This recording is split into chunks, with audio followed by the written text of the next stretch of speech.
અરે અરે દીદી આ શું કરો છો? અરે છેડા છેડી બંધાઈ છે અહીંયા તો છેડા છેડી.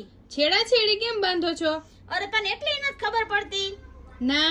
અરે જો તને નથી ખબર પડતી ને મારા બધા કસ્ટમર એવું પૂછે છે કે તમે આ જો આમે છેડા છેડીના હેન્ડવર્કના રૂમાલ બનાવ્યા છે ને તો બધા કસ્ટમર એમ પૂછે છે આ તમે બોન બનાવો છો ને છે બહુ સરસ પણ આમાં બંધાય કેવી રીતના? તો જો આપણે સ્પેશિયલ જે ડેમો બતાવી છે બધા કસ્ટમરને જો આખો રૂમાલ છે છેડા છેડીનો એમાં પાછળ છે ને જો આવી રીતના એક રૂમાલ આપ્યો છે એમાં સોપારી રૂપિયો ને મગ નાખવાનો હોય જો નાખો જો એમાં મેં મૂકેલી છે જો આ સોપારી આ રૂપિયો ને મગ પછી આ ચાળાઈને છે ને આવી રીતના આમ ગાંઠ મારવાની મારો ગાંઠ મારો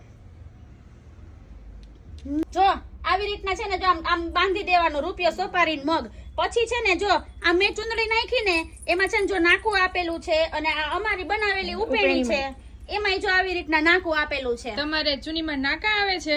આ તો અમે બનાવી છે ને એટલે અમે બધા કસ્ટમરને નાકું આપી છે કે છેડા છેડી બાંધવામાં છે ને મારા કોઈ કસ્ટમરને પ્રોબ્લેમ ન થાય એટલે જો ચુન્નીમાં અમે નાકું કરી દઈએ છીએ અને અમારી બધી બનાવેલી ઉપીણીમાં અમારામાં નાકા હોય. તો બતાવો ને કઈ રીતે તમે છેડા છેડી એમાં બાંધી તો શકો? હાલો જો બતાવી દઉં. પેલા છે ને જો આ બે દોરી હોય બે સાઈડ આવી રીતના દોરી હોય.